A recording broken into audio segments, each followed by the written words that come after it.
What up, ladies and gentlemen? It's the Chinnist. Today is May 16th, Wednesday, New Comic Book Day. I have my haul here of 28 with 27 different titles. I have read this stack. So starting off with DC, we have Justice League, No Justice. Man, great title so far. I love Justice League. Coming off of that, the last run, overall was kind of mediocre. Great job here, man. A lot of great action that's kind of occurring here. A lot of different storylines kind of coming together. DC did a really good job so far kind of setting this up, in my opinion. So at the very end of the last one, you saw Brainiac was basically killed, and by, I guess somewhat quasi-accidentally by Amanda Waller. So this is kind of the aftermath. We find out that if Brainiac's planet falls, Earth is right afterwards. So they're trying to save Brainiac's planet. I think it was like Korog or something like that. I forgot what his planet was called. Kulu. So it's a big battle to try to, of course they kind of split up their forces. Some people are into the teams, others are not. There's a lot of people kind of pushing back. But at this point in time, they're out to save the entire universe. Is what they're trying to do. So you have these various trees of going back to each one of the four celestial gods, we'll call them. I think they're called Titans here in this title. Trying to figure out how to get into them, how to destroy them, because it's basically it's the seed that was planted into each of the planets. So man, very good stuff. The artwork overall seems inconsistent. I don't know how many artists were on this one, but I don't know. It seems like every now and again a couple pages seem rushed and they just look kind of different. But man, great action dialogue so far overall. So yeah, Justice League, No Justice. All right, another good one, Damage. So, really enjoy this character. They're really building up this, you got like a lot of background to the, and I forgot what the main character's name is, but a little bit more of, who he is, in this one more than anything. So this is, some action in this one, but a lot more character development, which, I really enjoy. The only thing negative, I really wish they would alternate the weeks of Damage with Weapon Age, and I guess I'll, get to that one on the Marvel side. But having two titles that are, two characters that are kind of like Hulk, coming up the exact same week, not really into that, man. I wish they would kind of alternate the weeks. But again, a lot more background of this character, who he is and why, how he's trying to deal with this. He really just feels like he's like a bomb on a leash. This is not what he signed up for. Things went completely different when he signed up for this little government testing. So man, really enjoy the character here that they're kind of building up a Damage. Alright, next up, the New Challengers. So I don't even really remember this one in previews for some reason. I remember all the other Age of New Heroes. I don't really remember this one. This was just kind of okay to me. So, overall, I would compare this one to Suicide Squad, in my opinion, which is, another DC title. I know a lot of the titles were kind of mimicking Marvel, but this one kind of mirrors Suicide Squad, in my opinion. So in this case, it's kind of like a little bit more of like a hell, tied to the Suicide Squad. So in this case, a little bit twist here, you have all the members have actually died on Earth. They kind of went to hell, and you have, we'll say like he's like a demon. I would suggest you kind of read through this one yourself, but you have like a demon who's kind of like pulling their leash, and he would be similar to Amanda Waller, the exact same way. He kind of sends them on these missions, and if they don't do what he wants them to do, basically he has the power to torture them and, kind of get what he wants, just like Amanda Waller. So, just kind of okay. I'm not really a Suicide Squad fan too much, so I'm actually going to pass number 2. I'm not going to subscribe to this one, but yeah, check it out for yourself. If you like Suicide Squad, I would say check this one out. So yeah, New Challengers. Alright, next up from Vertigo, which is a division of DC, Deathbed. So quick shout out to comic book villain, man, who came up with the Twig and Berries, going back to this title. No twig and berries here in this one, not too much of sexual orientation, adult themes here in this one. This is kind of more of another character build-up. So, Luna, they kind of introduced him in the first issue. He's kind of aged already. He's kind of at the end of his career, very active still, but, you're kind of learning about his past. So this one, you get a little bit more insight. You get into this, they have like this, I think it's like sea algae, that, if the humans have it, it will bring back memories. However, humans can't actually consume this algae. So instead, these jellyfish were kind of bread in order to eat the algae, to then, if you're bitten by the jellyfish, it'll bring back some memory. So kind of like a weird storyline, but that's what this title is about. So yeah, I really enjoyed a lot more. A lot more background of how he grew up, and why he is Luna. So yeah, pretty good. Deathbed. All right, next up, DC again. Future Quest presents, and this one story arc is all about the Herculoids. So in my suggestion, if you were a Hanna-Barbera cartoon fan like I was, kind of growing up on this one, check out these titles. If not, I would say pass them up. But this kind of continues on where we kind of left off the TV show. There's been a couple crossovers with all the other Hanna-Barbera characters, kind of fighting like this cosmic entity. But man, if you enjoy the Herculoids, check this one out. You have the little kid, I forget what his name was, Xandor or something like that. But he kind of, he's more of a teenager now and kind of like trying to take on like the leadership role. So man, very cool stuff, man. I love these animals that were in the creatures that were in the cartoon show, man. And you can kind of like hear all the voices, or I can when I'm kind of reading through this one, similar to the TV show. So yeah, love this Future Quest. All right, next up, they rebooted the Avengers, and I was able to pick up, so this cover was by David Marquez and was one of the store incentives. So yeah, happy to pick this one up. I saw it's going for about, I think it's listed at Midtown for $25. So yeah, so the Avengers, that #1 I felt was excellent, man. They really rebooted this one correctly. Straight up action. I mean, there's like, it has that huge crossover feel, like right when you get into this one here. So they're kind of, alternating between like the 1 million BC Avengers. They kind of show you like what happened there. You have like these cosmic entities. They went against one of them and they actually destroyed them. And I think that god, the celestial god, went crazy, which is why that first million BC Avengers kind of brought them down. So this all kind of stemmed from that, from what happened 10 million years ago. This kind of all stemmed, from that action. So very cool stuff. Again, it's like that huge, crossover feel that you kind of have to this one. It's like large and, epic, grand, in my opinion. So yeah, if you enjoy the Avengers, man, check out this new lineup. You have the original 3, back in there, Thor, Iron Man, and Steve Rogers, the original 3. So yeah, check it out if you are an Avengers fan. Check out that #1 that came out last month, and it's #2. Okay, next up, the Mighty Thor. This was At the Gates of Valhalla. So this was kind of like a little tie-in. It kind of like wraps up that last storyline where Jane Foster was Thor. That Thor died. Mjolnir kind of sacrificed its own life. Kind of at the same time, Odin kind of used his powers to kind of bring her back. So Jane Foster is human, but the Thor Jane Foster is, I guess completely dead, and the hammer is gone right now. So this is kind of like a cool story to kind of like wrap it up. So you have like these 3 Asgardians, and you find out these 3 are actually the granddaughters. They're from the future, and they are the granddaughters of Odin's son. And I think they call themselves like the Daughters of Thunder, I think is what they're called.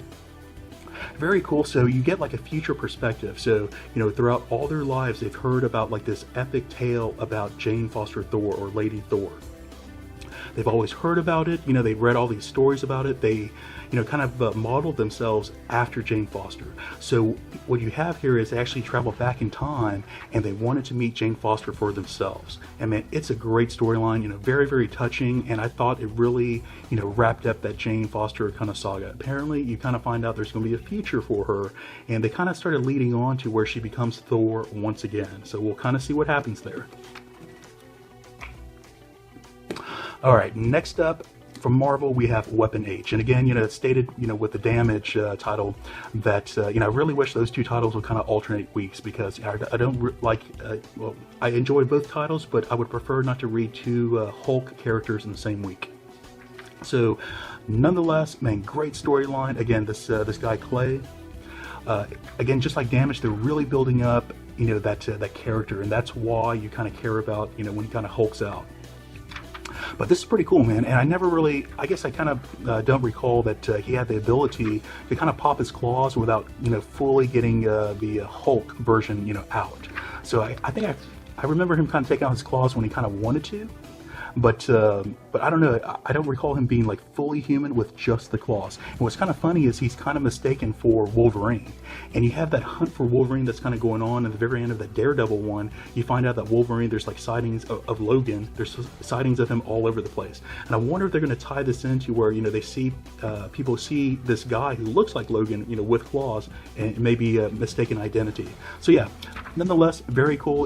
Again, you get more into the character of who this guy is, and that's why you enjoy Weapon H. He's just not this guy, running around destroying things. There's actually like a character within him. So yeah, enjoy Weapon H.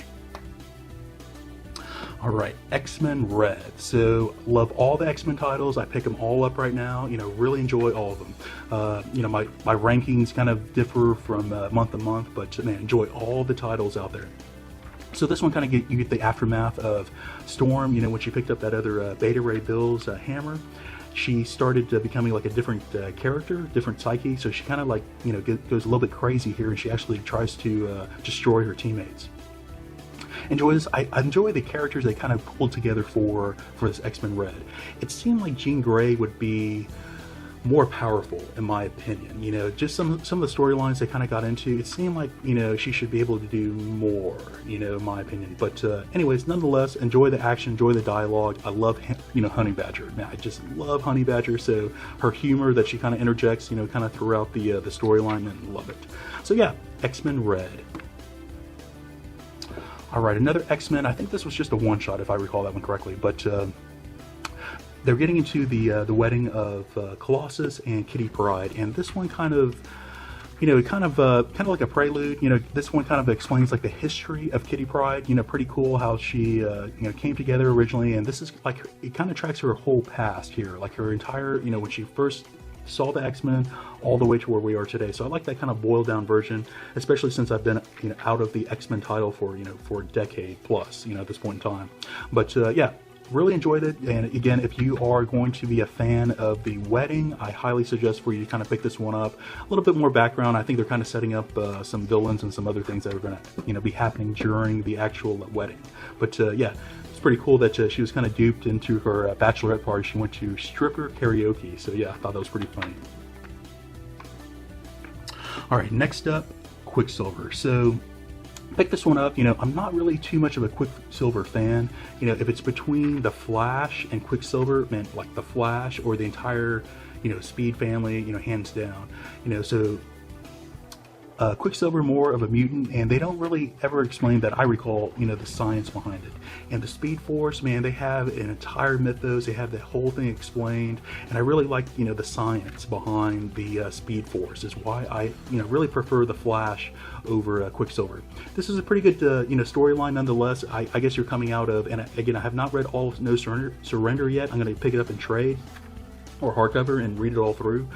So I think this is like the aftermath. I'm not really sure kind of what happened, but just trying to figure things out. Things are kind of frozen. I guess he went to somewhere for the go capture the bad guy. In a sense, things are frozen, and he's kind of dealing with that. With this aftermath here, and you kind of see like there's like a negative energy, like a ghost energy of him that he starts the battle. So yeah, pretty cool concept, but I think I will be skipping on this title, going forward. But yeah, check it out for yourself. If you're a Quicksilver fan, definitely check this one out. All right, next up, another Hunt for Wolverine #1 just came out, The Claws of a Killer. So far you had that Daredevil, which I was not a fan of. You had that other one with the armor, which was a previous Avengers group that Logan was with. Really enjoyed that one. This one I did enjoy quite a bit. So this one you have your various teams with different motives. This is why they're trying to hunt down Logan. With this team, it's a little bit different because in this team, everyone basically wants to kill Logan. So as others are trying to go, hunt him down to save him, this team here that they're kind of assembling is out to kill Logan. Whenever he's found, they're trying to find him first to kill him before all the other superheroes get to him. So yeah, very a lot darker storyline, but yeah, very cool. And overall, I think they're trying to show you, why Logan is so significant to the overall Marvel universe. And outside of him, holding a stone right now, there's so many characters who are tied to him. I think they're trying to explain why. All right, next up, Captain America. So I was going to cancel on that 701. I totally forgot to call. So this was still in my pull box, so I was obligated to pick it up. You know, I could put it back, but you know, I was obligated to. I felt obligated to pick it up. So this one kind of went into the future. Steve Rogers is not here. It's more the mythos of Captain America. His you know, it kind of lived on. Steve Rogers now is dead, but he has I think his grandchild. I think it's like his great-great-grandson is the focus here in the storyline. Everyone in the future has the serum, so everyone basically has like super strength, and they live for like, you know, 100+ years.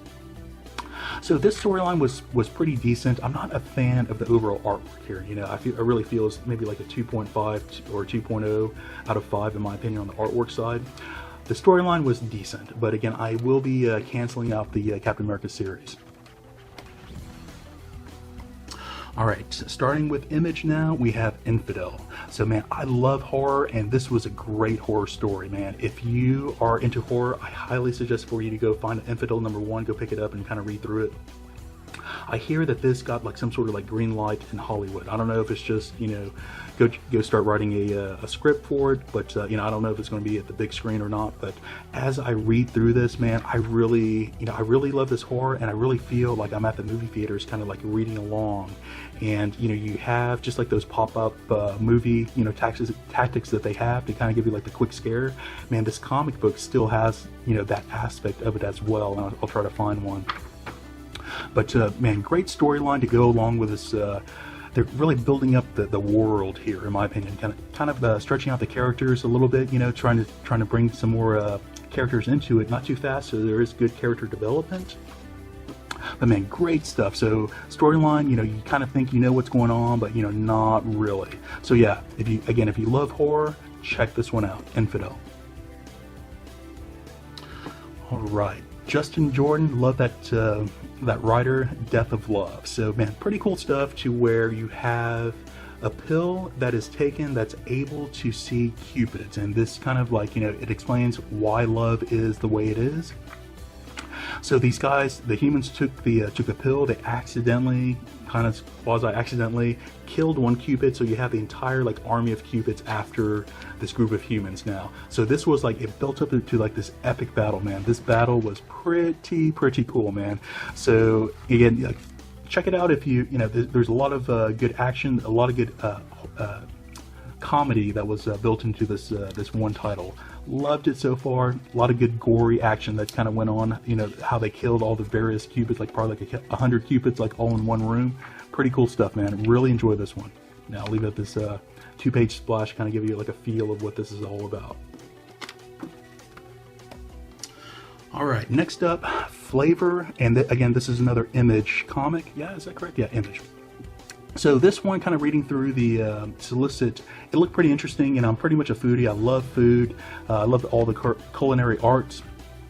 Watch a lot of the Food Network channels, you know, things like that. So this one looked pretty cool, you know, like the culinary world kind of like rules. You know, this world, a lot of spices and things are kind of like treated as like currency and gold, you know, in a sense. So I was excited to kind of read through this one. Once I read through this one, this did not meet like any expectation, you know, whatsoever that I had, but in a negative way. You know, the storyline I felt was kind of hard to follow, in my opinion, and you know, I was not a real fan of some of the dialogue. So overall, I would not suggest this one. You know, again, being a foodie, I was really looking forward to this one, but yeah, straight up pass. This is going straight into my speculation box. All right, next up, Crude. So #1, I was just kind of like on the fence. I felt it was okay. Man, this Crude issue #2, man, really hooked me, man. This was pretty good. So, you know, overall you have, this is like a ex-Cold War Russian spy. He's gotten out of the game. Something happened to where basically someone came in and I think killed his son. I can't recall if they killed his son or they kidnapped. I think they straight up killed his son. So he's basically going out for revenge. And man, there was tons of action in this one issue. I love the artwork that's along with the coloring, and it really captures that feel, in my opinion. But yeah, the action that occurred here in this one issue was, man, phenomenal in my opinion. So yeah, really enjoy this one. Check this one out if you're into like the spy. Oh, a little risque, sorry, I did not notice that. If you're into like the spy world, you know, type of Jason Bourne feel to it, you know, check this one out, Crude. All right, next up, Moonshine, another one from Image. Love werewolves. I think Brian Azzarello does a very good job on monsters in general. Some of the darker titles that I've read by him, really enjoyed it. So again, if you're into werewolves, check this one out. A little bit different of a time genre here, going back to like the Prohibition type of days. So if you're into that time period type of stuff, check this one out. If you're not into werewolves or the time period, skip on this one, but I do enjoy this one, Moonshine. All right, this may be one of my favorite reads of the week here, Gideon Falls Man by Jeff Lemire. He is knocking this one out of the park, dude. So the artwork that goes along with the storyline, man, is like a 4.75 out of 5 due to the storyline itself. They're really building up all the various characters. They're kind of expanding the world here. Reminiscent of like Kill or Be Killed, how they kind of like the storyline kind of started building up. They started kind of slowly adding characters, and then you were hooked. So man, this is just great, man. I love how the way this guy. So for some reason, he goes out in this town called Gideon Falls, and he collects these various like artifacts. Some are wood, some are glass, some are metal. He doesn't know why. I feel it's part of this black barn that he starts, like this evil barn that he starts to dream about. But it's pretty cool how he explains like how he booby-trapped his apartment, just in case anyone ever tries to break in and try to steal some of his artifacts, man. Pretty cool. So again, they're kind of building up this character. They introduce his psychiatrist who's been helping him out, and she is now seeing the Black Barn, in real life, to where he always dreamed it. She saw it like it was like real life while she was like at a coffee shop, I think. So yeah, very intriguing storyline. This type of storyline to where at the end of each issue, you have to see that next issue. You got to see like what's going on. So yeah, love it. Gideon Falls, highly suggested by me. All right, curse words. So I used to stay away from a lot of magic stuff, and for some reason, man, I'm like all into a lot of different magic titles right now, especially if it involves humor. So this one has some humor, but more of a whimsical artwork style to it, with some humor kind of sprinkled out here and there. They're still trying to find Margaret. Love it. So you have Ruby Stitch. She's kind of used up she found how to get magic on Earth, but she kind of used it up. So she's going to go out a little trip to go replenish her magic, because she thinks, coming from her whole world, that she used to have quite a bit of magic, like almost unlimited magic. So she's not used to kind of like filling up the gas tank, so to speak. So pretty cool, like a little side story there. And again, still trying to get to Margaret, and they're going through a few of the humans who actually have magic. So they introduced a few issues ago that there was magic here before Wizard and Ruby Stitch kind of arrived here in our realm. So yeah, pretty cool stuff. If you're into magic and some humor, definitely check this one out, Curse Words. All right, here's one that I just loved that I read from last week. This is Barrier. This is number 3 by Brian K. Vaughan. So overall, this is in the alien genre, and I love the format of this. So everything is horizontal, and it's the height of a magazine height, but a lot skinnier than a regular comic. So everything is horizontal, man, love it. Absolutely love it. So here in this one issue, you get like a little bit more storyline as far as what's going on in the mothership that the two main characters were abducted in. Since one speaks English and the other one speaks Spanish, there's basically no dialogue. So it's basically all, just kind of following them along in the panels. But man, this has been a great ride so far, man. If you're into aliens, I highly suggest you go check this one out. The artwork alone, I think, is will carry this one, just alone. But good storyline so far. So yeah, Barrier number 3, and number 1 and 2 just came out last week.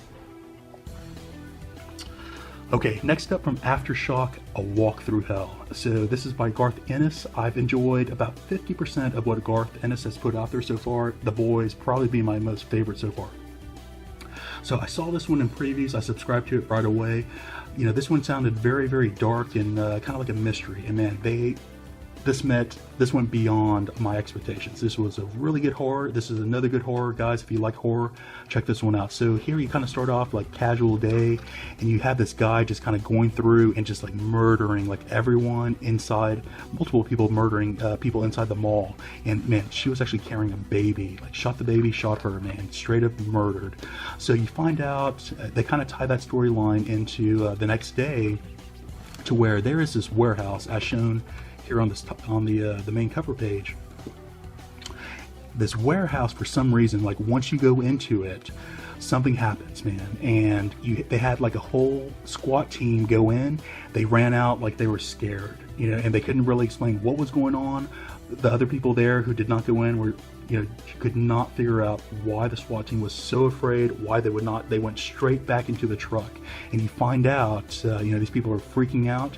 There's a big twist at the very end, basically things happen when you go into the warehouse, and our two main characters at the very end go into the warehouse, and like, here we go. So I'm not sure what's happening. I don't know if they, if it's a portal to hell, if you see Satan while you're in there. Very, very cool, man. Very, very cool concept here. So yeah, if you're into horror, definitely check this one out. At the end of number one, you have to see what happens in issue number 2. So yeah, I definitely subscribe to that one. All right, another one from Aftershock, Jimmy's Basterds. Man, this has been hilarious. This is definitely very, very adult-oriented. A lot of humor that's in this one. So here, the overall premise, you have like this debonair, like James Bond. Okay, he's been, he's at the height of his career, maybe at the end of his career. Along all these missions, like he has like gotten with so many women. He's had sex with just like thousands of women all over the world. So what happens is, he has a son. This guy kind of hooks up with other women. He kind of tracked down how many women got with this guy, and he found out like all the daughters and sons. He got them all together and basically had all his daughters, have sex with their father, basically. Just, basically drive this guy insane is what the whole thing was, what the whole premise was. And he had like all the other children, trying to kill their own father just because they were bastardized and abandoned by him. So they're out for revenge. Very cool concept, and there's so much humor that's sprinkled throughout here, man. It is hilarious. So yeah, if you're into that humor comedy type of stuff with the James Bond feel to it, check this one out, Jimmy's Basterds. All right, here's a one-shot by Bongo Comics, The Mighty Joe Sislak. So, love The Simpsons, and I love Mo, man. He's just hilarious. So this was kind of like, I think it was like 2 or 3 short stories. I forgot how many short stories. But, this is very reminiscent of watching a straight-up TV episode. You have the exact same artwork as the TV show, to where when they talk, you could actually hear their voices, in your head if you are a fan of the TV show. So yeah, love Mo. This was excellent in my opinion. So yeah, The Mighty Joe Sislak. Alright, got one from Dark Horse. This was a continuation. Ether came out, I think miniseries, I think 6 or 7 issues came out last year. This is the second title that's come out so far in this Ether world that they've kind of built. So man, pretty cool. So you have this one agent, Boone. Back in the day, you have this, like a rift to where, people were going into this ether worlds. Time is all screwed up when you go back and forth.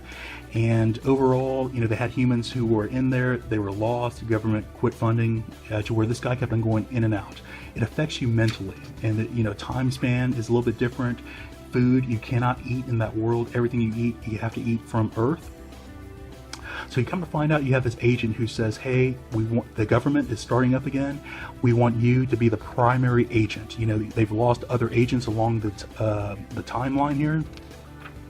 They're going to give him, anything, any material that he needs, any type of funding that he needs. They're really going to back him. And, the person who comes to him, I'll leave that as a little secret, but a little bit of a surprise twist who actually comes to him. And he actually hooks up with his old wife, who he kind of abandoned, in order to dedicate his time toward the ether world. So man, love that first one. So this was, even though the artwork looks whimsical, it's kind of a dark storyline, It's a little bit misleading, but yeah, this is pretty dark in my opinion. So, love that first title. So the second title, or issue number 1 of the second title has not let me down so far. So yeah, if you enjoyed that first one, pick up the second one, The Copper Golems. All right, next up from Oni Press now, we have The Ballad of Sang. Very, very cool. It's kind of, it has an anime storyline type of feel to it. You have this mute who is like a super badass assassin, and he's just like a kid, and he gets, crossways with like, like a severe mob boss. he befriends like another like madam who's part of the underground world, and you find out in this one issue who the mob boss, like, you know, what his roots are, like, you know, how bad he really was. You find out like he was taking money, like bribes, I guess, from this this one guy who had this little taco truck. I'm sorry, a fish truck. He sold fried fish. He stood up to the boss one day, said he was not going to pay anymore. So, you know, that next day, the thugs were running the truck, and you actually find out the thugs were actually cutting up the guy in small pieces, frying him up, and selling him to the public. So that's how like sick and demented like this mob boss is that they're about to try to go up against. So yeah, it's been a pretty fun ride so far. If you're into that type of storyline, definitely check this one out, The Ballad of Sang.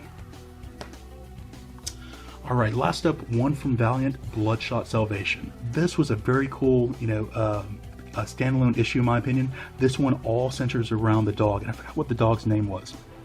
But the dog has like nanites in there just like Bloodshot, to where, you know, basically can't die. But this is kind of like his origin story. And, you know, come to find out, here was that scientist who came up with the nanites, you know, originally. And he actually had like a whole pack of dogs, and this goes back to World War I, where they're doing trench wars. There was like a lot of mustard gas being utilized here at this point in time. So these dogs were basically bred and created in order to fight specific trench war battles. You know, they could take all the gas, they could actually inhale it and shoot it back out if required. Very, very cool. So this was like the first government test to see, you know, does this technology work? You know, will this work? And throughout all of this, you find out, you know, that one of the primary dogs who can't die is indeed that dog who goes on to befriend Bloodshot. So yeah, very, very cool origin story, man. I really enjoyed this origin story, and you find at the very end, you know, here they are, you know, partners for life. So yeah, Bloodshot Salvation, check it out. Guys, that's going to be it for this week's haul. Should you enjoy what you see here, please like and subscribe. We'll talk to you later.